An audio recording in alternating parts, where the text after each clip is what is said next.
Bueno, muchísimas gracias. Como lo dijo Paula, el tema para esta siguiente horas es del tema de microbiota intestinal, su relación con obesidad y otras enfermedades digestivas. Hace 2420 años, Hipócrates dijo, toda la enfermedad comienza en el intestino. ¿Cómo se adelantó Hipócrates a esto? ¿Se imaginan la visión que tenía este hombre para poder determinar que el intestino se convierte en el órgano más importante del ser humano? Luego aparecen una serie de investigadores que pareciera ser como el equipo del Barcelona, solo estrellas. Pasteur, 1877, que le dieron posteriormente el Premio Nobel de Medicina. Él crea en París un instituto realmente espectacular y él es el que lleva el tema de que somos más bacterias que humanos.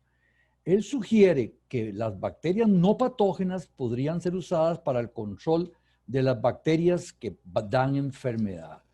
Y recuerden de Pasteur lo más importante, que él encontró que en la leche, que tenía diferentes tipos bacterianos, si él la sometía a algún tipo de esquema en calentarla y etcétera, desaparecían bacterias patógenas, pero aumentaban bacterias beneficiosas y la leche se mantenía más tiempo y empieza el proceso de la pasteurización de la leche que tantas ventajas y prevención de enfermedades han dado. Hice otro procedimiento sencillo. En aquel tiempo de Pasteur todavía estaba la idea de la generación espontánea, de que las bacterias nacían de la nada o los parásitos de la nada. Y él cogió dos trozos de carne. Un trozo de carne lo puso a la intemperie, otro trozo de carne lo puso en un lugar también sin ambiente y le quitó todo lo que era, la puso en una campana y le hizo al vacío. Y resulta que los carne que no estaba al vacío empezó a putrefaciarse con bacterias y con gusanos, mientras que la carne que estaba aislada bajo lo que era un medio diferente no le pasó nada. Y él dice, en el ambiente están las bacterias.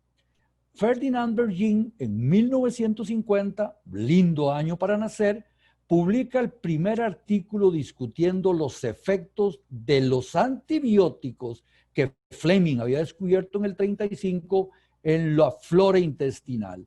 Y si me sentiría yo muy feliz con los que están escuchando esta conferencia de que a partir de ahora no le llamen flora intestinal, porque eso suena a matas, a cosas. Lo que el nombre correcto es microbiota intestinal, y Fuller, hace apenas 30 años, establece lo que es la primera definición de probióticos. A propósito, me brinqué a Elian Metchnikoff. Ese realmente es el padre de lo que es la microbiota intestinal. Este hombre tuvo una vida muy difícil, era un polaco que se casó 2 veces, la segunda esposa tenía 6 hijos y rápidamente él queda viudo y tuvo que hacer mucho para mantener su familia y no podía morirse. Entonces él estudió muchísimo acerca de lo que es el proceso de envejecimiento y encontró que en las estepas siberianas muchos grupos humanos vivían más de 100 años, pero bien, buena calidad de vida en su estado físico y en su estado mental.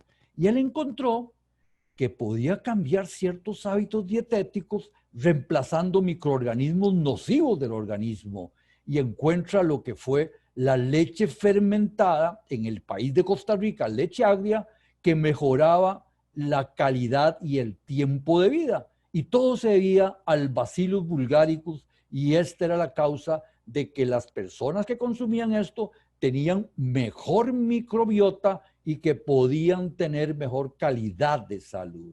Y en base a esto, en 1904, trabajando con Pasteur en el Instituto Pasteur de París, le dan el Premio Nobel de Medicina con su primer trabajo que se intituló Flora intestinal y enfermedades digestivas.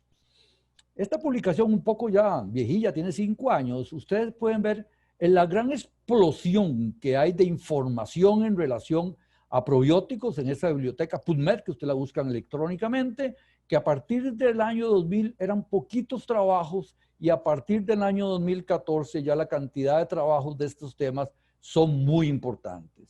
Y cuando me toca asistir a colegios, a congresos fuera del país, especialmente el congreso del Colegio Americano de Gastroenterólogos o la EMEA Europea, ya una tercera parte de los temas que ahí vemos tiene que ver con el mundo de la microbiota intestinal. El microbioma humano es todo el conjunto de bacterias que están colonizando nuestro organismo. Y si un grupo, una persona pesa 70 kilos, como todos los que están escuchando, que son nutriólogos y todos son fit y todos son todos bonitos, si pesan 70 kilos, su microbiota pesará alrededor de 1 kilo. ¿Se imaginan ustedes elementos microscópicos que solo se pueden ver en un microscopio dando 1 kilo de peso? Significa que su cantidad es muy elevada. Y el intestino alberga mucho más especies de microbios que especies de animales de todo un bosque y cumplen funciones sumamente importantes. Tenemos un tronco común de la diversidad microbiota de las diferentes especies de animales. Sin embargo, tenemos más de 4.000 especies intestinales asociadas al intestino del ser humano. Y de esas son específicas para cada persona. Nos parecemos en bacterias alrededor de un 60%, pero somos individuales en un 40%.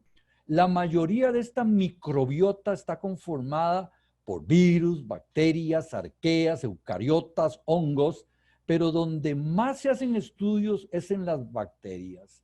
Más de 100 trillones de bacterias de 100 especies diferentes. Por eso Foster decía, somos más bacterias que humanos. La historia empieza en las bacterias apoyando al ser humano, de la historia con las cianobacterias. Ustedes pueden ver lo que son fósiles de ellas, que hace 3.500 millones de años colonizaron la corteza terrestre. Durante el día tomaban energía del sol y durante la noche producían oxígeno. Y las cianobacterias son las responsables de que tengamos atmósfera y nos llamemos el planeta azul.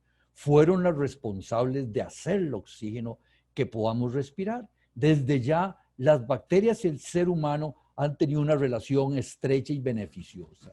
Todavía, en esta fotografía de satelital, ustedes pueden ver en el fondo del mar que todavía en el plancton existen cianobacterias que hacen algún efecto beneficioso para el ser humano. Estos son los diferentes tipos bacterianos que ustedes pueden tener, de las diferentes familias, los diferentes filos, de las diferentes subclases y de los diferentes genomas. Actinobacterias, protobacterias, firmicutes, bacteroidetes. Y recuerden, y la doctora Herrera lo decía antes de esta conferencia, que ojalá no tengamos muchos firmicutes, porque los firmicutes son los atrapadores de grasa y nos dan aumento de peso. Sin embargo, lo que hay que tener es equilibrio. Y ya ustedes deben empezar, en vez de decir carbohidratos o ácidos grasos, ustedes tienen que aprender a hablar de actinobacteria, protobacteria, firmicutes, bacteroidetes, bifidobacterium infantis, propiola, streptococos y rubinococos, etc.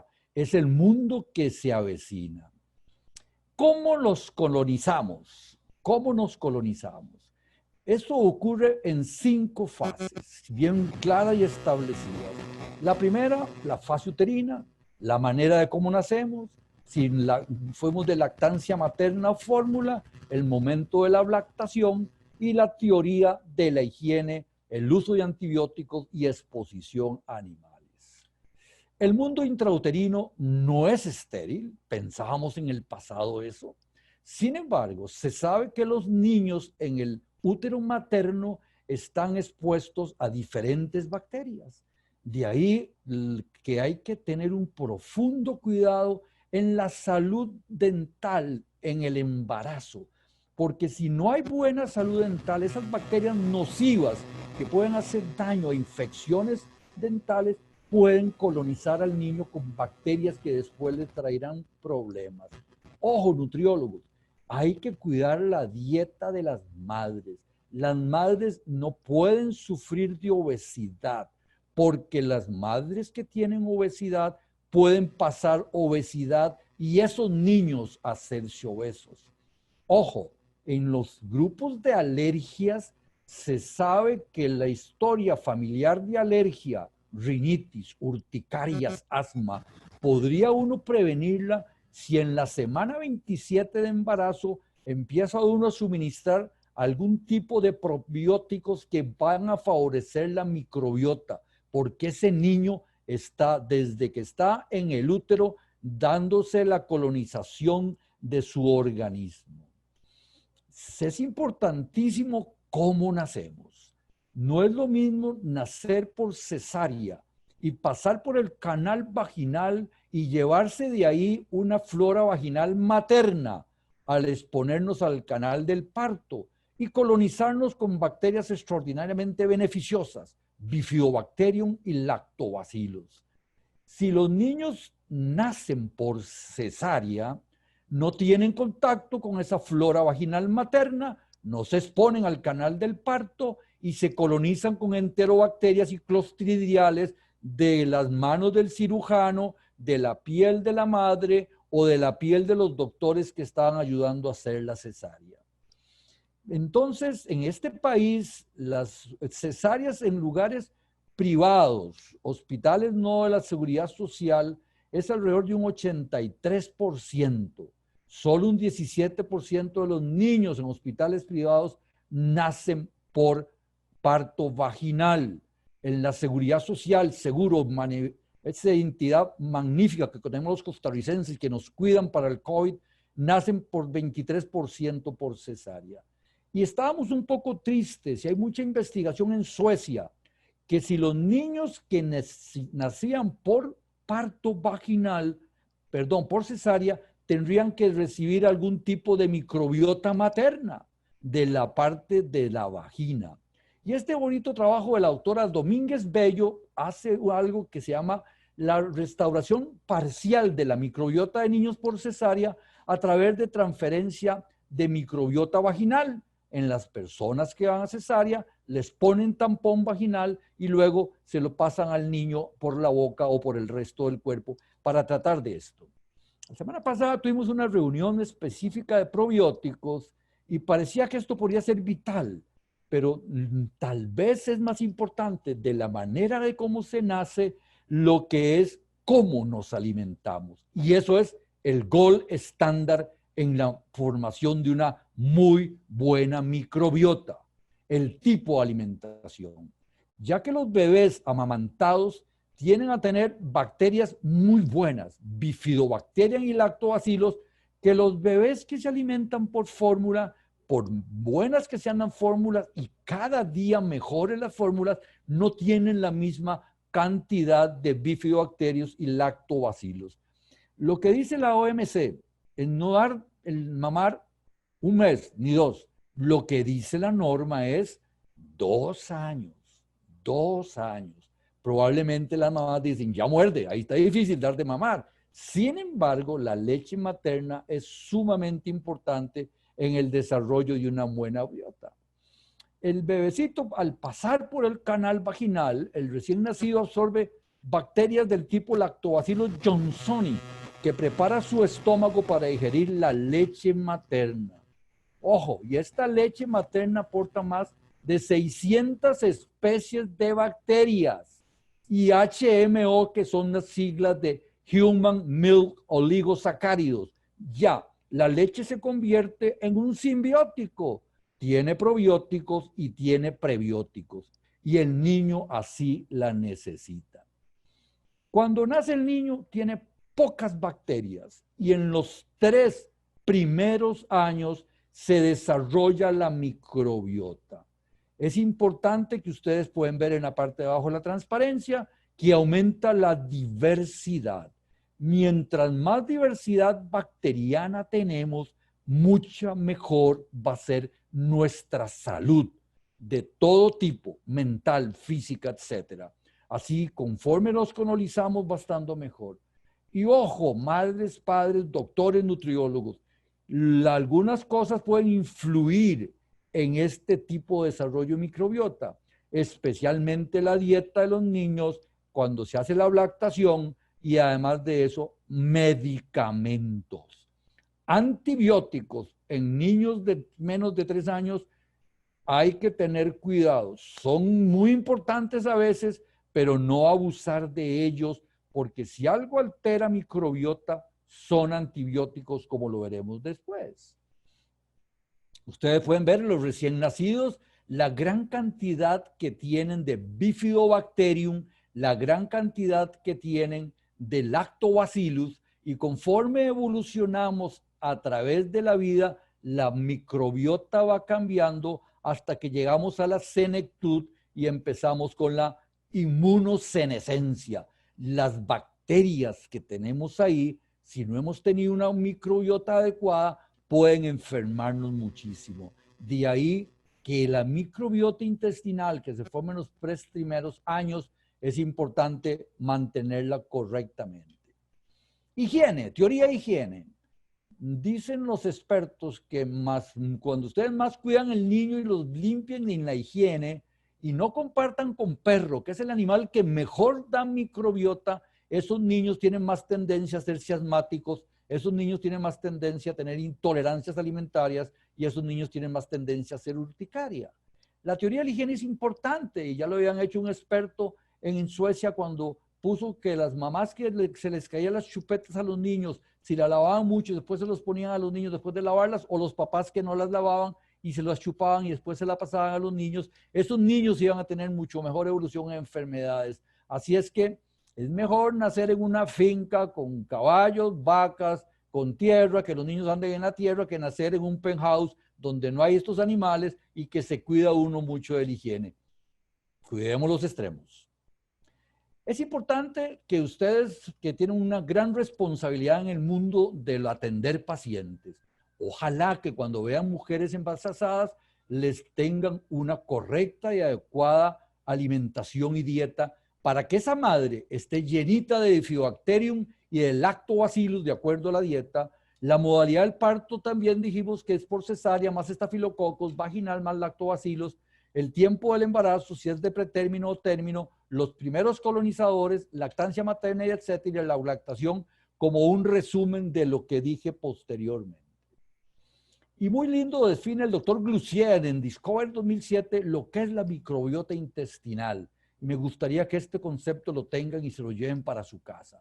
Es un ecosistema, ojo, ecosistema, que ahora está tan de moda el ecosistema en este país, microbiano constituido por bacterias, arqueas, levaduras, protistas, virus, que colonizan la luz. No solo está pegadito al intestino, sino que en la luz intestinal de la mucosa del tracto gastrointestinal, incluyendo microorganismos que son muy permanentes y otros que están de pasada. Y ojo, microbioma intestinal. Tenemos más genes productores de microbiota que genes productores de células del organismo. Parece complicada esta transparencia, pero es bien bonita. Vean dónde está la letra A. Conforme se empieza uno a colonizar el aparato digestivo, empezando en estómago y terminando en colon, aumenta el número y aumenta la diversidad bacteriana. Vean en el estómago qué poquitas bacterias hay, 10 a la 1, y predominan ahí Lactobacillus, Velorella y Helicobacter pylori. Conforme bajamos al yeyuno, ya empieza a haber un poquito más de aumento y de diversidad, y cuando llegamos al colon distal hay 10 a la 12 por gramo de heces de bacterias.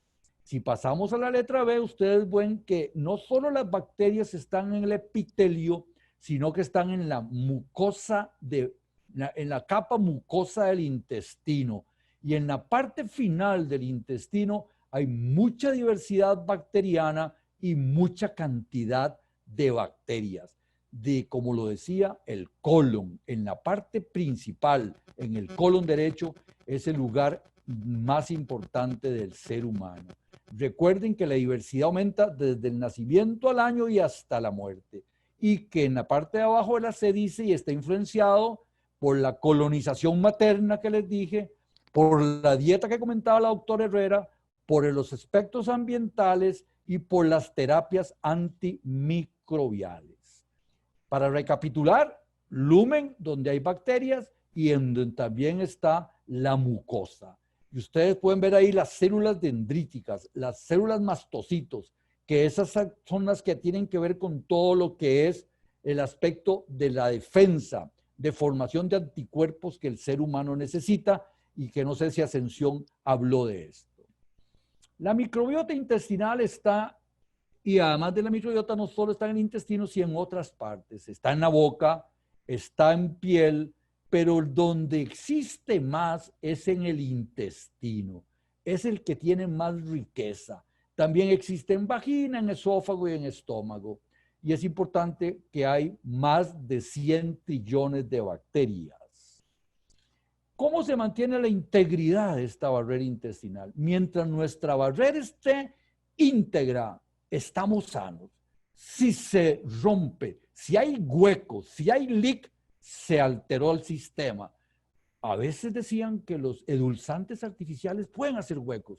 De ahí la pregunta que hacía antes una persona. ¿Cómo se mantiene íntegra? Por varios aspectos. El ácido gástrico.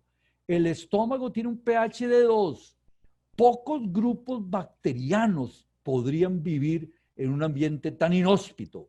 Sin embargo, hay lactobacilos y hay provetela y está inclusive el Helicobacter pylori. El moco en el tubo digestivo es vital para la microbiota. Sales biliares son vitales para la calidad de la pared del intestino. Y hay bacterias que son resistentes a sales biliares o bacterias que son muy sensibles a sales biliares. Es una cosa común que pacientes que se quedan sin vesícula por cirugías que tengan diarrea, porque si las bilis tocan el colon, producen diarrea.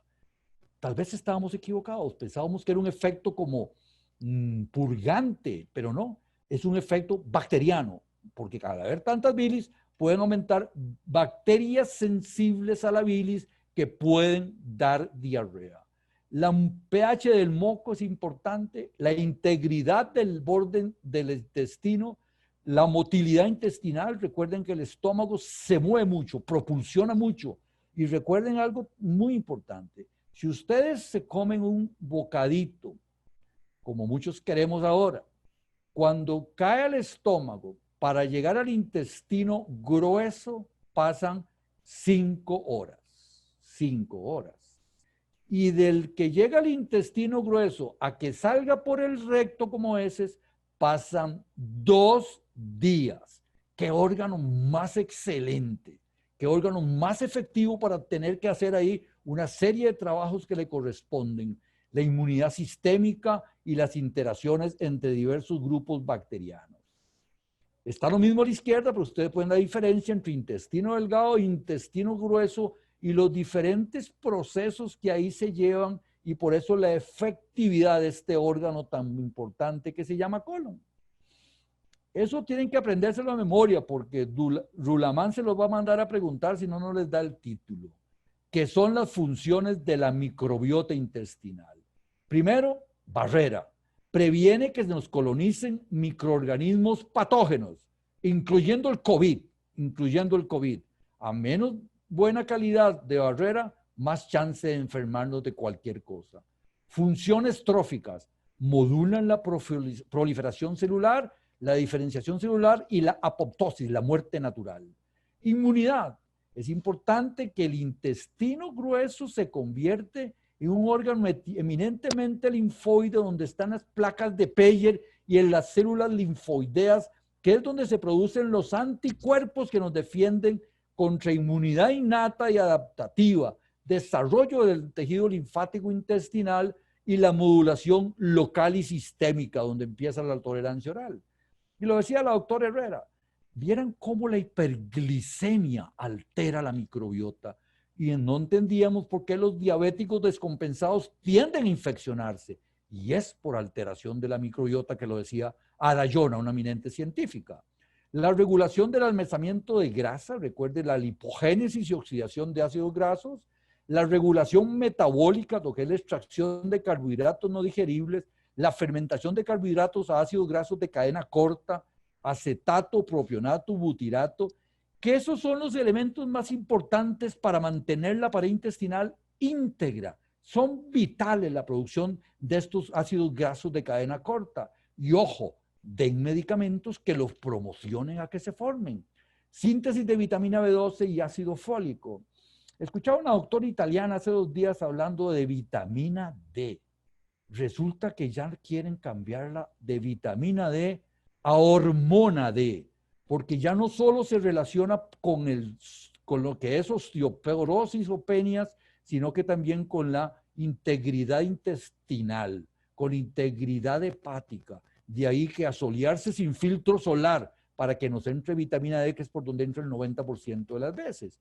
Y luego la regulación de la conducta del huésped con la producción de GLP-1, que en tan boga está todo eso, y la ayuda de producción de serotonina, que es vital en las funciones de la motilidad intestinal y en el cerebro. Recuerden que el órgano que tiene más neuronas es el cerebro, y el segundo en tener más, intestino. Esta transparencia nos la presentó una doctora extraordinaria de México que sabe mucho de microbiota.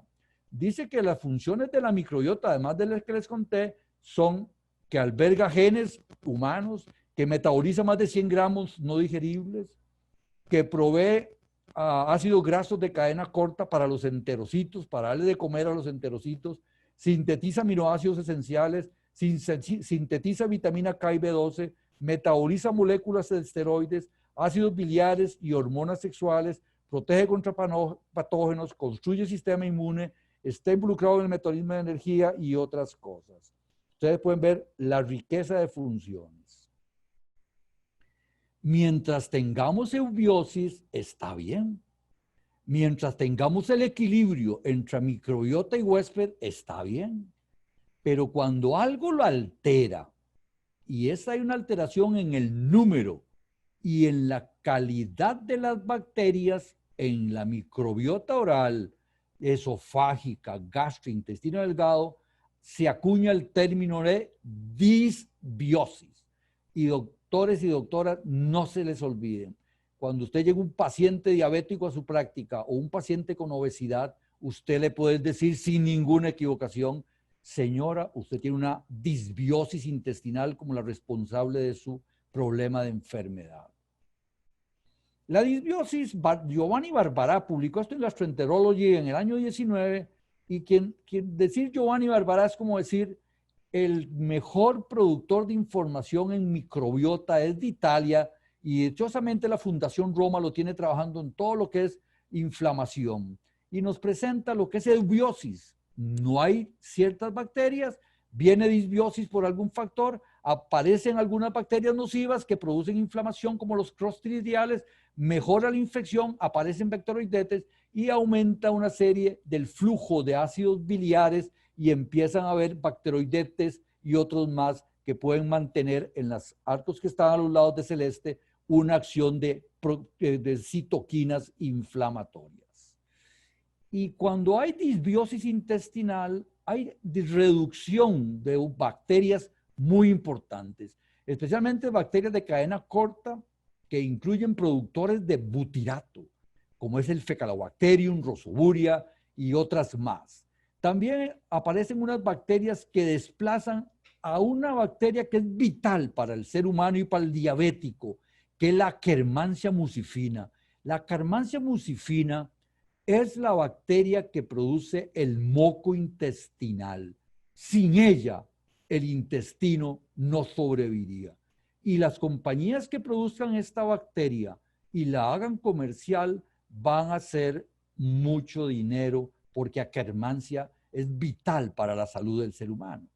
También pueden producir hidrógeno y metano, que esto combinado se pueden formar sulfuro de hidrógeno, y esto es tóxico para el epitelio intestinal. Hay un aumento abundante de bacterias que producen, o protobacterias que producen algún tipo de inflamación, y aumenta el estrés oxidativo. A la izquierda estamos en paz en la palabra que se llama simbiosis. Hay bacterias beneficiosas, la barrera, las vellosidades intestinales están indemnes, no hay huecos, no hay leak, pero ya si pasa algo que nos conduzca a disbiosis, empezamos a tener bacterias nocivas que hacen que tengamos disbiosis.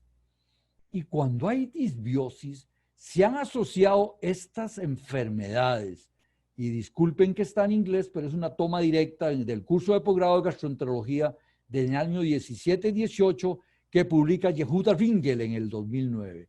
Y ustedes vean que empiezan con obesidad, síndrome metabólico que ustedes ven todos los días, diarrea asociada a antibióticos. Y desde ya mensaje, nunca, nunca tomen antibióticos si no toman probióticos para prevenir y que no les dé disbiosis y que la biota se mantenga sana.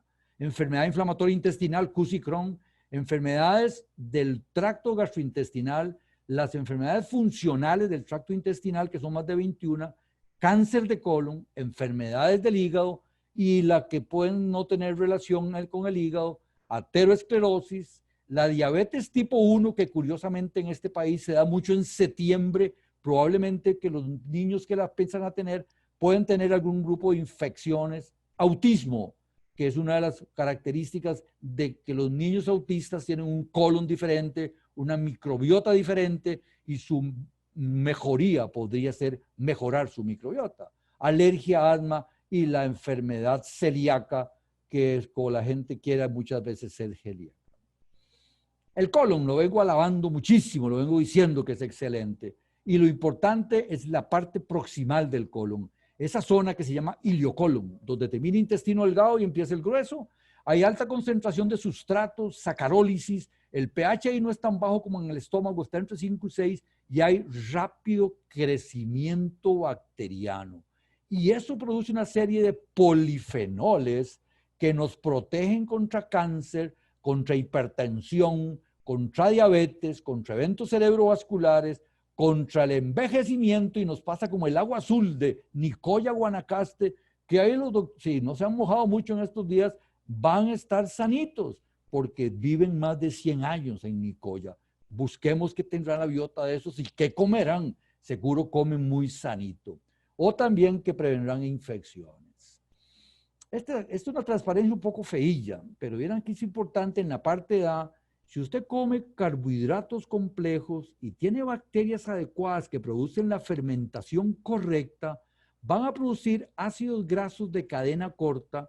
Esos ácidos de cadena corta van a aumentar la cantidad de claudina y oclutina que cierra la barrera hematoencefálica y no permite que se cuelen al cerebro algún tipo bacterianos o neurotransmisores que nos pueden dar enfermedades relacionadas con el cerebro.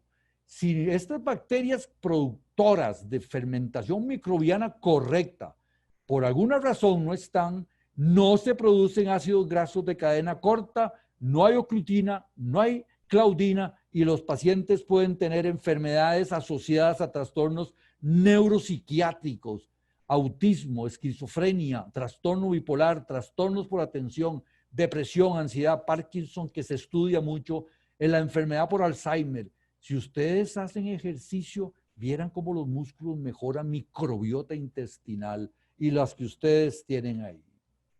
Y empezarán a ver, por supuesto, los psicobióticos, medicamentos en base a probióticos que van a calmar y a dar ventajas en las personas que la oclutina o la claudina está bajo. Recuerden que estamos muy conectados entre el intestino y el cerebro. Y no pierdan lo que dijo Hipócrates hace 2420 años. Las enfermedades empiezan en el intestino. Muy llena esa transparencia, qué barbaridad, pero vieras que ahora es lo que está más en boga. La parte izquierda, la buena, está verdecito, es basal, la parte derecha es 3. Y ahí empiezan a pasar ciertas cosas. Disminuye las células caliciformes productoras de moco, aumenta el traspaso de agua, se alteran las leucuriones estrechas, se altera la permeabilidad intestinal y aparece una serie de tormenta inflamatoria de citoquinas, dando lo que se llama el intestino permeante, de gut leaky, de leaky gut, de que se hace un intestino permeable. Y al estar abierto el intestino, por ahí se cuelan bacterias, fragmentos bacterianos que pasan a la circulación y empiezan una respuesta inmune y neuronal sumamente importante. Leaky gut, a los que les gusta el sajón, o intestino permeable. Y ahí se explican muchas enfermedades asociadas a este liquigato intestino permeable.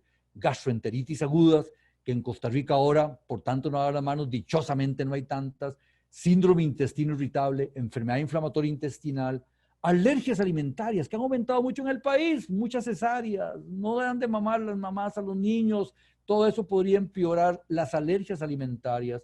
La celiaquía, recuerden que la celiaquía en este país no aumenta 1.8 por 100,000 personas y lo que se desencadena para enfermarse de celiaquía son trastornos de la microbiota, enfermedades hepáticas, peritonitis, etcétera. Ustedes pueden ver alrededor de ahí la serie de enfermedades que pueden existir en el cerebro, en el intestino, en el tejido adiposo, en el músculo esquelético, en el corazón y en los ojos. Significa que el intestino permeable no se enferma, por eso no se nos puede enfermar. A la izquierda está lindo el intestino, no está dañado, no hay antibióticos, no hay metformina, no hay inhibidores de bomba de protones, no nos dio infección y las paredes pegaditas. Están todo ahí totalmente en eubiosis, pasa algo y la barrera intestinal se pierde y empieza a haber huecos, empieza a haber un gran intestino permeable. Y la integridad de la barrera y también tal vez la permeabilidad hacen que se altere la microbiota, la absorción de ácidos biliares, y ustedes pueden ver que se encadena inflamación aguda o inflamación crónica, de nuevo y citando en la publicación de Giovanni Barbará, que es lectura obligada para ustedes, Rulaman, para que usted se las consiga en Gastroenterology 2019, escrito hace poquito. Ya entramos un poquito a lo que me dijeron que hablara, es decir, vayan trayendo el globo porque vamos a durar un poquito más. 55 millones de personas se mueren al año, 55 millones de personas sin COVID. El COVID no ha matado tanta gente todavía, no llega ni a millón. Es importante que ustedes pueden ver que la causa más importante es hipertensión arterial. Sin embargo, pueden ver que en quinto lugar se llama obesidad. Y si pueden ver más, por primera vez aparece dieta baja en frutas en octavo lugar y dieta baja en vegetales. La dieta podría estar enfermándonos y muriendo. Y el doctor Francisco Wagner, el hombre que publica las guías de probióticos y prebióticos de la Organización Mundial de Salud, nos dio una conferencia extraordinaria en que nos dijo un mensaje cortito. Las personas que se murieron en la pandemia en España, Italia, Noruega, Finlandia, en los lugares de ancianos, asilos de ancianos, que no me gusta decir esa palabra, sino lugares de ancianos, se murieron muchas personas. Y los mismos adultos mayores que vivían a la par del asilo de ancianos no se morían. ¿Qué pasará entre estas dos personas diferentes? Y encontraron tres cosas. Uno, eran la misma edad, 70 más. Dos, de que la dieta en esos lugares no era buena, no era una buena para tener una buena microbiota y eran personas muy polimedicadas y consumían más antibióticos que otros. Significa que si ustedes visitan sus centros de ancianos, deben darles una dieta muy adecuada para tener una microbiota buena y tener cuidado de dar antibióticos. Obesidad microbiota. Vean ustedes, en el número 11 aparece Costa Rica en esta gráfica. Tenemos bastantes obesos. Es importante que la obesidad casi se convierte, no pandemia, sino una epidemia. Y en Estados Unidos es donde hay más población con obesidad y sobrepeso, casi en algunos estados llegando a 38% de los jóvenes mayores de 18 años. Y miren al otro extremo, los japoneses, delgaditos, bonitos, no llegan ni a 8% de la obesidad. Esto se lo saben ustedes, me lo brinco. Este es un estudio que presentó Gómez en nutrición hospitalaria en el 20 y ustedes ya se lo saben los estudios. No quiero quedarme en él. Lo que sí quiero resaltar que en mujeres entre 20 y 44 años, o entre 45 y 64 años, en el año 82 eran delgaditas y no obesas. Y en el año 15 una gran cantidad tienen obesidad. Significa que en Costa Rica la obesidad está convirtiéndose en una epidemia. En hombres también, el mismo gráfico. Y empezamos a entrar un poquito diciendo que la microbiota regula el almacenamiento de grasa, la obesidad y la microbiota. Si ustedes tienen una dieta a la izquierda, baja en grasa, con mucha cantidad de polisacáridos, esa dietita va a tener una microbiota con mucha diversidad, con mucha calidad de bacterias, bacterias beneficiosas, bacteroidetes, lactobacillus. Y ustedes pueden ver en diferentes colores que la diversidad es muy importante. Si ustedes tienen una dieta Western, que es norteamericana o gringa, la gran cantidad de grasa con altas cantidades de azúcar va a hacer que se altere la microbiota y prosperen un tipo de bacteria que se llaman firmicutes. Y los firmicutes, especialmente los molicutes, atrapan mucha energía. Y esa caída, pero genera un problema de salud. Y entonces una dieta alta en grasa altera la microbiota y empieza el intestino permeable, el leaky gut. Empieza a haber una alteración de compuestos que tienen que ver con inflamación, endotoxemia y aparece inflamación. E inflamación es lo que va a llevar a dar todo en los desórdenes metabólicos. Y con esas ratitas que humanizan, esas ratitas de laboratorio, germ-free, hacen dos experimentos. Toman heces de microbiota de un gemelo gordo y cogen heces y se lo pasan a un ratón germ-free que está con una dieta baja en grasa y alta en fibra y aumenta el tejido adiposo. Mientras que toman un gemelo delgado, le pasan a un ratón germ-free y que tiene una dieta igual y el ratoncito permanece delgado.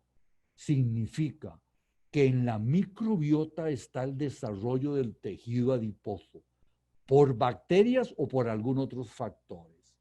Es interesante cuando se hacen investigaciones, el profesor Wagner de Barcelona, con estos ratitos libres de gérmenes que no tienen malicia. Vieran qué rápido los agarran los gatos. No se esconden, no se buscan en los lugares, sino que andan por medio cuarto, mientras que los ratones que tienen una biota normal se defienden mucho más, llevando ya de antemano que la microbiota regula también la defensa en el cerebro. Siguiendo con lo mismo, en la parte alta izquierda, la letra A, entonces la microbiota va a transferir la parte de aumento del tejido adiposo, pero ojo, no solo la transmisión de microbios lleva eso, sino que también se va a llevar el fenotipo de obesidad, que están fuertemente ligados. Y cuando personas donando heces, se les dan heces y no conocen al que dona las heces y es un paciente obeso, le va a causar obesidad al que recibe la muestra de heces.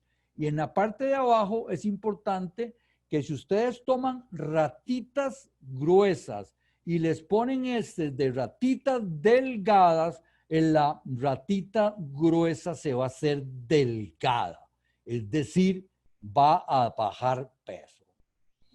Y si aquí ustedes tienen estas ratitas en la parte de abajo, germ-free, libre gérmenes, y las que son ratitas convencionales, y les dan a las dos una comida bien pesada de Western, en grasas y azúcares, y ustedes pueden ver que la ratita convencional se pone obesa y van a tener resistencia a la insulina, van a tener además aumento en la permeabilidad del intestino y otros aspectos, mientras que la ratita germ-free no va a aumentar de peso. Si ya yo tomo la ratita que hizo con la dieta Western, no aumentó de peso y era germ-free, le trasplazo la microbiota de la ratita que se hizo obesa a la ratita germ-free, va a volverse obesa y va a tener también resistencia periférica a la insulina, va a tener aumento de la permeabilidad intestinal, va a tener inflamación, por lo que uno podría decir en el estudio que les presento en Nature que la microbiota induce aumento de peso y alteraciones metabólicas. No solo transmite las bacterias, sino que el fenotipo de la obesidad. Y en este estudio de gemelas, también una gemela obesa y una gemela delgada, donan heces para ponerle a pacientes portadores del síndrome metabólico. Eran no muchos casos. Sin embargo, esos enfermos, cuando reciben microbiota de la gemela delgada, mejora la diversidad microbiana, que eso es vital. Recuerden, hay que tener muchas bacterias beneficiosas. Aumenta la sensibilidad a la insulina, mejora la resistencia a insulina y aumenta la producción de butirato. Y el butirato, recuerden que es el alimento mejor para las células del intestino, para que se cierre ese leaky gut, para que no sea más. Relación entre firmicutes y bacteroidetes. Y todos los estudios en ratones han comprobado que los ratones obesos tienen una reducción del 50% en la cantidad de bacteroidetes y un aumento de firmicutes. Y si usted aumenta el firmicutes, se hace obeso.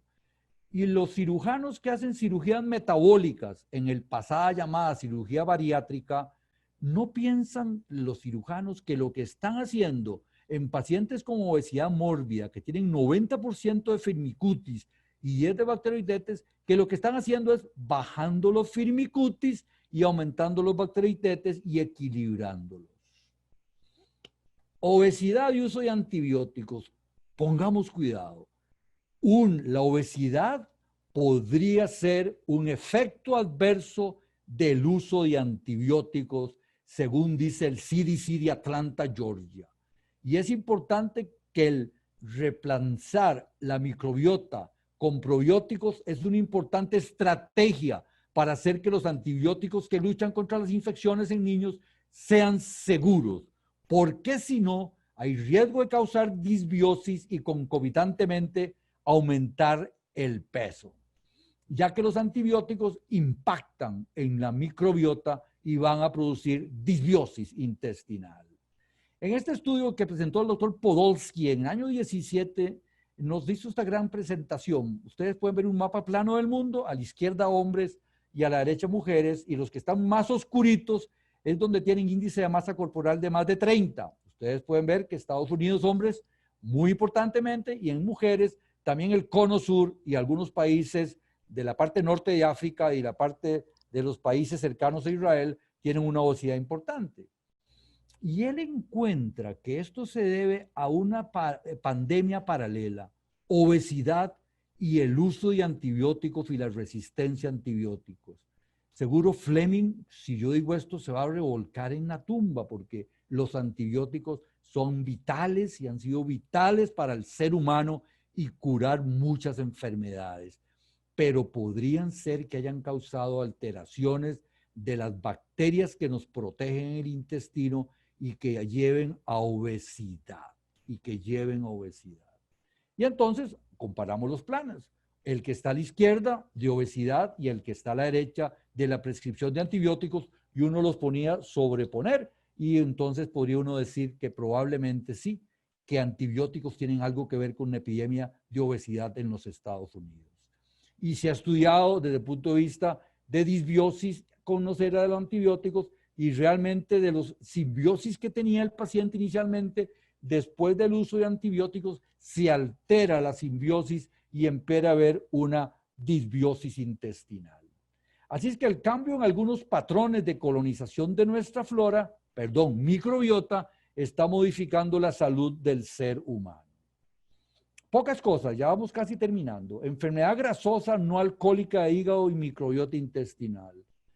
En el año 30, la epidemia no va a ser COVID, sino que va a ser enfermedad grasosa no alcohólica del hígado.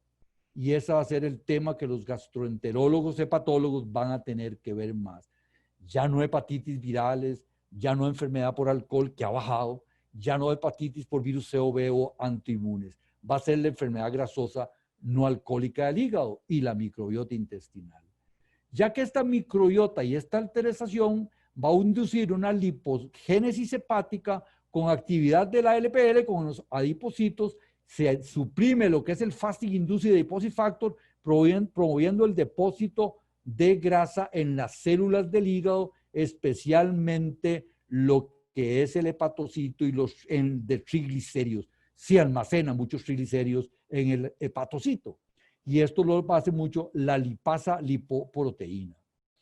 Y ustedes pueden ver a la izquierda lo que es las siglas en inglés de Non-Alcoholic Fatty Liver Disease y a la derecha NASH, Non-Alcoholic Fatty Liver Disease. Y es la primera causa de enfermedad crónica del hígado en los Estados Unidos y la primera causa de lo que es alteración de las pruebas de función hepática. Y la figurita que está ahí como que parece que está comiendo a lo grande, como todos nos lo ofrecen en algunos restaurantes de comida rápida, no es lo que come a lo grande, sino como altera la microbiota, se llena de firmicutis y atrapa la grasita. Es importante que el del 20 al 30% de los adultos pueden tener enfermedad grasosa no alcohólica del hígado y el 70% de los diabéticos pueden tenerla. Una pregunta obligada cuando me llega un paciente a mi práctica y tiene hígado con grasa, le pregunto, ¿hay historia diabética o familiar diabética? Y el 70% lo dicen. Si llega a mi práctica una persona que lo ve entrar por la puerta y está muy obeso, ya sé que va a hacer dos cosas, que tiene hígado graso y que no voy a poder ayudarle porque cuesta mucho que esos pacientes mejoren, excepto si van a cirugía bariátrica, con el perdón de ustedes, que probablemente ustedes sí a todos los pondrían muy tipo Ken. Y el 38% de algunos niños tienen obesidad y tienen hígado graso. Hoy me tocó ver a Daniel en mi práctica y Daniel con 13 años tenía hígado graso. Ojo, 13 años. Es importante que el hígado graso puede también expresarse como non-alcoholic esteatohepatitis o esteatohepatitis no alcohólica, NASH. Y ahí sí es enfermedad importante, porque la gente que tiene NASH tiene un chance de cirrosis hepática en 30% a los 7 años de que se le diagnostique. Es decir, enferma más esto que tomar alcohol. Y es más deleterio para el hígado aumentar 1 kilo de peso que tomarte 1 litro de guaro cacique. Es importante que la mejor medicina para tratar la enfermedad grasosa del hígado, hoy en la madrugada estoy en un congreso de enfermedades del hígado europeo, 3 de la mañana estaba oyendo la primera charla, y ya están buscando medicinas para esto. Pero la mejor medicina para prevenir que pase de hígado graso a hígado con esteatohepatitis o fibrosis es la dieta. Si ustedes tienen esteatosis, ojalá que sus enfermos le pierdan el 5% de su peso. Y si ustedes tienen esteatohepatitis, que sus enfermos le pierdan el 10% de su peso y con eso previenen.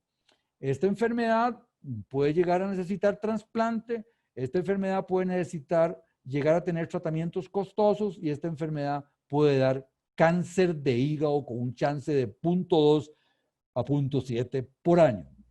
Y la microbiota es la que está implicada en este hígado grasoso, ya que la microbiota incrementa la extracción de energía de la dieta, promueve la activación de esos receptores que acumulan grasa, aumenta la producción de etanol, la microbiota hace que haya un leak, hay una perforación en el intestino y lleva endotoxemia y empeora la inflamación. En esa parte no he terminado, la microbiota incrementa la permeabilidad intestinal, endotoxemia, promueve la activación y tiene un rol importante en la historia natural del NAF. Existe una endotoxemia que contribuye a inflamación sistémica, a la insulinoresistencia, a la diabetes y al síndrome metabólico. Y ojo, probióticos podrían cambiar la historia de la microbiota. Síndrome intestino irritable y microbiota. Si en gastroenterología yo sé de 3 cosas, puedo atender casi todos los enfermos. 1, enfermedad por reflujo por ácido. 2, enfermedad grasosa no alcohólica del hígado. Y 3, síndrome intestino irritable que le llamaban las señoras de antes colitis, colitis nerviosa, colitis espástica. Y ahora no.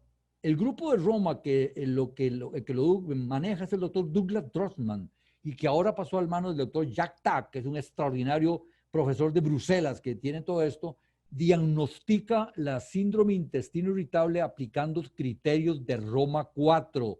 Y esto lo publica Merrin en Gastroenterology hace apenas 4 años. Y es tener dolor recurrente, al menos un día a la semana, en los últimos 3 meses. Y eso se relaciona a cambio en la frecuencia de las heces o asociado a cambio en la apariencia de las heces, es decir, con tendencia a diarrea o estreñimiento. Y un porcentaje puede ser de que el síndrome intestino irritable, IBS en inglés, puede ser con constipación, con diarrea o alternante y puede pasar de un lado a otro, no son fijos. Y en ello también se propone que es un problema de microbiota.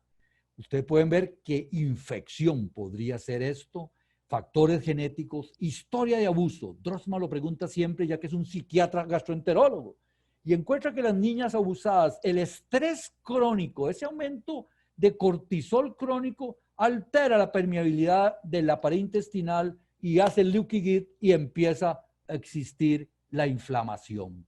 Por lo tanto, la alteración de la microbiota va a causar la serie de cambios en este síndrome de intestino irritable y el 60% lo descompensa el alimento y un 40% el estrés dando síntomas. Y la dieta FODMAP se ha vuelto compañera nuestra, de ustedes no sé, pero para los gastros, si se la damos a pacientes con esta enfermedad, los mejoramos siempre y cuando demos productos de bajo FODMAP por 4 a 6 semanas, ya que es una dieta restrictiva. No me meto a hablar de dieta porque salgo perdiendo con ustedes.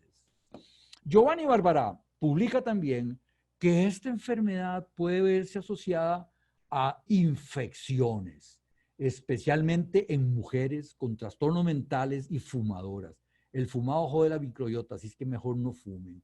De una gastroenteritis puede ser que ustedes se recuperen, pero puede ser que de una infección gastrointestinal por comerse un queso con estafilococos y que les dé una diarrea severa, pueden quedar siendo portadores de síndrome intestino irritable, lo mismo que el uso de antibióticos. Y ustedes pueden ver en este estudio de Yehuda Ringel que dependiendo del tipo que yo tenga del síndrome intestino irritable, si es diarreico tengo una cantidad de bacterias, si es constipado tengo una cantidad de bacterias, si es mixto tengo otras bacterias diferentes. Significa que de acuerdo a mi síndrome, así son las bacterias que me están colonizando. Y también cuando ustedes tienen situaciones de síndrome intestino irritable, tienen también alguna alteración de ese eje cerebrointestinal, disminuyen lactobacilos, disminuyen bifidobacterios y aumentan algunas bacterias que son patógenas y van a alterar la motilidad, aumentar la permeabilidad, etc. Y si usted trasplanta heces de una mujer con síndrome irritable a ratitas germ-free, esas ratitas van a desarrollar el mismo síndrome intestino irritable y además los trastornos mentales de una rata con trastorno mental.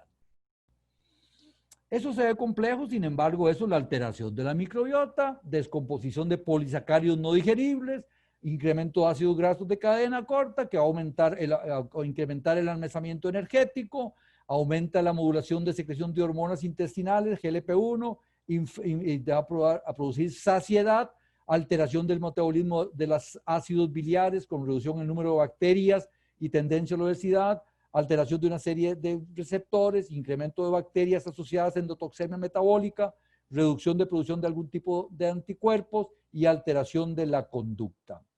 Ya voy rápido porque se me acabó el tiempo. Y si ustedes tienen una dieta correcta, con probióticos y mucho prebiótico, ajito, repollito y todas esas cosas, van a tener una microbiota sana que va a formar muchos ácidos grasos de cadena corta y va a mantener estable la barrera siendo competente y muy funcional. Conclusiones, y ya sí para terminar, muchas gracias más bien por haber estado ahí escuchando. Entonces, la microbiota intestinal es un órgano del tracto gastrointestinal humano que proporciona un metagenoma que produce genes y funciones adicionales y recursos genéticos de la especie. Y un metagenoma sano en el intestino humano tiene más de 500,000 de genes, involucra múltiples procesos fisiológicos, nutrición, inmunidad, desarrollo, defensa. El intestino humano es un órgano linfoide con estructuras especializadas en inducción y regulación del sistema inmune y la microbiota juega un papel clave en el desarrollo y regulación del sistema inmune. Las enfermedades inflamatorias crónicas no transmisibles, que son las que matan el 55 millones de personas por año de la sociedad moderna, se deben a disbiosis y pérdida de la riqueza genética y funcional de la microbiota. La vulnerabilidad a la microbiota intestinal en poblaciones de primer mundo es un claro factor de riesgo. Los componentes no digeribles de los alimentos no procesados son necesarios para desarrollar y mantener una microbiota intestinal saludable. y la dieta y probióticos son la forma natural y más natural, perdón, de mejorar la diversidad y prevenir la disbiosis. Rebiosis, palabrita que tienen que aprenderse. Cuando hay disbiosis, uno debe curarla para otra vez reemplazar las especies patógenas por bacterias beneficiosas. Y este restablecimiento de la comunidad bacteriana en estado de salud se llama rebiosis. Y ustedes, cuando están en su práctica dando una dieta correcta a un paciente, están haciendo esto. Están haciendo rebiosis para mejorar su microbiota. Miren qué bonita transparencia de Pharmacology, los mecanismos de rebiosis. La doctora Herrera decía que era pura dieta. Doctor, hay algunas otras cositas que hay que hacer.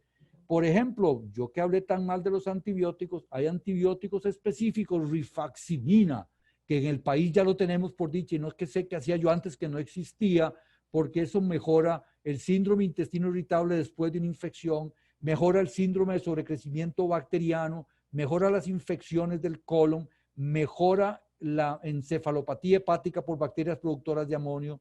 Probióticos. Recuerden que los probióticos deben ser estudiados y deben ser bien documentados la cepa y para qué sirven. No todos sirven para lo mismo. Hay probióticos para la boca, hay probióticos para cuidar que no nos dé diarrea asociada a antibióticos. Hay probióticos para mejorar síndrome intestino irritable con diarrea. En fin, sería otra charla que Rulamán debe programar para algún momento para ya hablar del tratamiento con probióticos para estas diferentes enfermedades. Y trasplante fecal, que ya ustedes lo saben mejor que yo. El trasplante fecal es una de las herramientas que se tiene en la actualidad para mejorar a algunos pacientes con trastornos de disbiosis, donde hay gran experiencia y más de 560 trabajos presentados en el mundo, es en las personas que tuvieron infección por Clostridium difficile asociada a antibióticos, que tienen diarreas severas que no curan con el tratamiento usual, banco y metro. A estos pacientes se les hace trasplante. Ojo, hay que buscar un donante correcto, porque ese donante le va a dar salud a la persona, no queremos que le dé enfermedad. Y si uno busca el donante correctamente y la persona recibe, de 100 personas que tienen diarrea intratable por Clostridium difficile, 90% de ellos están sanos 24 horas después del trasplante de microbiota, que sigue siendo la mejor opción a través de colonoscopia.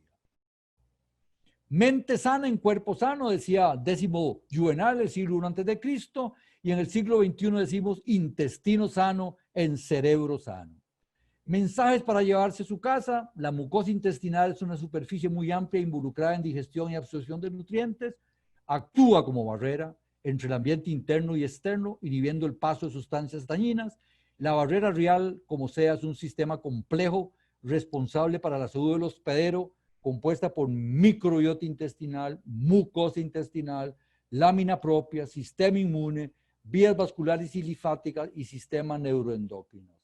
Y qué lindo es Costa Rica. ¿Y quién no va a saber que eso se llama Bahía Ballena? Qué maravilla de país tenemos. Y si nos cuidamos, vamos a tener buena microbiota. Y eso es lo que le quería contar. Muchas gracias por esperar. Espero con que esté Paula. Ya me siento contento, que no se hayan los demás ido para la casa ya. Muchísimas gracias, Rulamán. Muchísimas gracias, Iván. Muchas gracias, Paula, por habernos escuchado. No, muchas gracias a usted, doctor. Y antes de pasar a la sección de preguntas y respuestas, les quería recordar que el día de mañana tenemos charlas patrocinadas e iniciaremos a las 9 de la mañana y finalizaremos a las 2:30 de la tarde con ponencias cada 45 minutos y un espacio intermedio de 1 hora de almuerzo.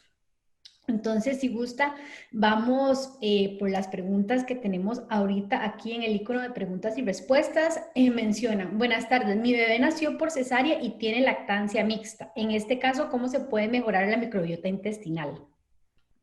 Qué buena pregunta. Es importante que ojalá, no sé si ya está en ablación o si todavía no ha empezado la ablación. Usualmente en Costa Rica, por alguna norma del ministerio, la ablación empieza a los 6 meses. Podría ser que tenga algunas otras cosas y que tenga leche materna. Si mantiene leche materna, no usa antibióticos, ese niño va a tener probablemente una buena microbiota y no va a padecer de obesidad ni alergias. Si tiene historia en otros niños o en la familia de alergias, valga decir atopia, rinitis, urticarias o asma, se beneficiaría de algún tipo de probióticos que se han visto que puedan prevenir esas enfermedades. Pero lo más importante es que le siga dando mamar hasta los 2 años, doctora. Ok, perfecto. Menciona Verónica Chávez, con respecto a la inmunosenescencia, ¿hay una línea de seguimiento para el paciente adulto mayor con respecto al uso de prebióticos y probióticos? La única manera que uno, o que no da uno probióticos y prebióticos es en pacientes que están en inmunosuprimidos por enfermedades tumorales o quimio, pero el resto usted lo puede dar. Siempre el adulto mayor va a tener no tan buena microbiota por todo el proceso de envejecimiento que va pasando. Sin embargo, si usted mantiene una dieta correcta, que usted la sabe mejor que yo, de dar bastante prebióticos y bastante fibra y no dando tanta comida grasosa, va a estar bien. Es importante que dieta, como lo decía la doctora Herrera, es importante, pero cuidarnos de la polifarmacia. Y recuerden que por ahora la Asociación Americana de Gastroenterología nos dice que si vamos a dar antibióticos en adultos mayores, siempre, Paula, siempre hay que dar hay probióticos. ¿Cuánto hay que dar? El doble de lo que dure el antibiótico. Si yo doy 7 días de antibióticos, debo dar el probiótico por 14 días, el probiótico que sirva, porque durante los 7 días probablemente el antibiótico va a causar una disbiosis y por esos 7 días restantes yo hago que haya una rebiosis con los probióticos que uno utiliza.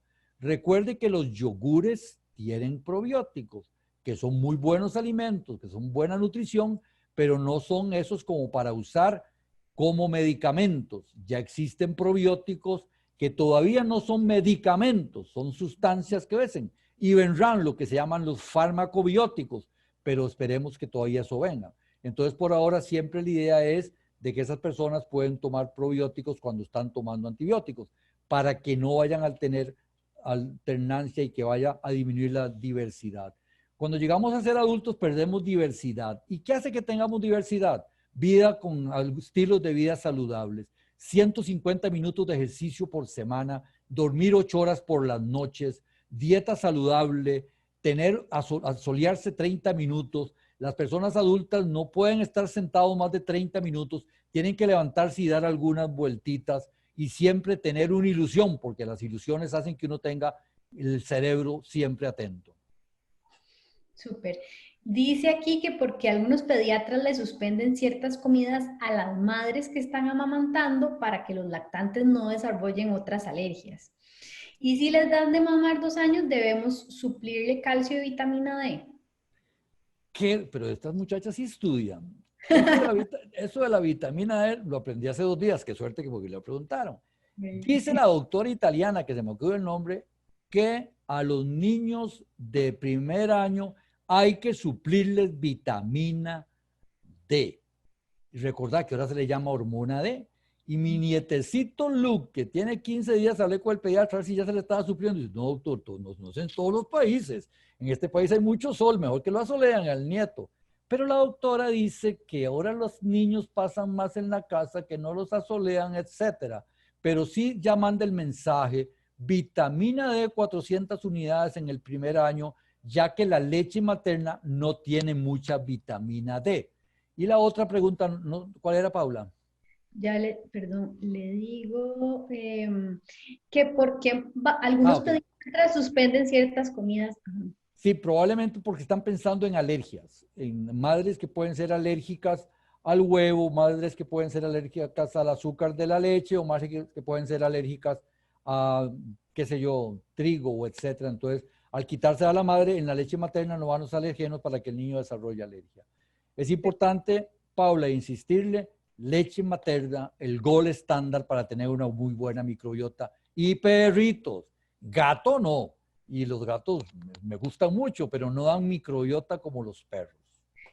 Sí, de hecho, aquí una participante nos menciona, es bueno que los perros o cualquier animal lama a los bebés o niños? Bueno, usted ahí estaba diciendo que es mejor Yo, los esa que bebés. puse ahí que puse ahí fue la foto de mi nieta y yo dejo que Lulú la chupe por todo lado.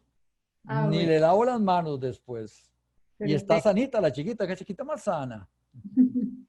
Andrea Aguilar nos comenta, bueno, como siempre, excelente y enriquecedora su presentación, doctor. Tiene una consulta de cómo se puede mejorar o fortalecer la microbiota en pacientes con alergias alimentarias, enfermedades crónicas que afectan directamente el intestino y el colon, como lo es la enfermedad celíaca o el síndrome de intestino irritable. Gracias, Andrea Aguilar, que dicha que estás conectada, porque si no le voy a preguntar, Andrea, si no me pregunta a mí. Síndrome de intestino irritable, ya existe una gama de probióticos que uno puede dar, especialmente Lactobacillus reuteri CMC, la cepa 271, Bifidobacterium infantis 356-24, o a otro que es el nombre comercial de Probio 3.1, que tiene Lactobacillus plantarus de Comisión Española 874 y etcétera. Esos le podrían servir mucho en síndrome intestino irritable y ser el que cambia un síndrome intestino irritable con diarrea a no tenerlo.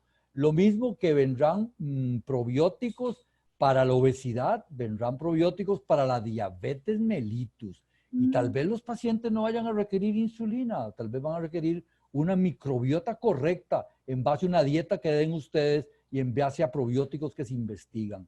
El futuro va para allá. Miren que de las cosas que me han sorprendido en mi práctica médica y la ventaja de ser grande, son tres cosas. Uno, el descubrir el Helicobacter pylori, la bacteria que coloniza el estómago, que el 60% de los ticos la tienen, y se relaciona con cáncer gástrico. Uno, hepatitis por virus C, transmitida por tatuajes, por transfusiones, que la descubre Huntington en el año 89.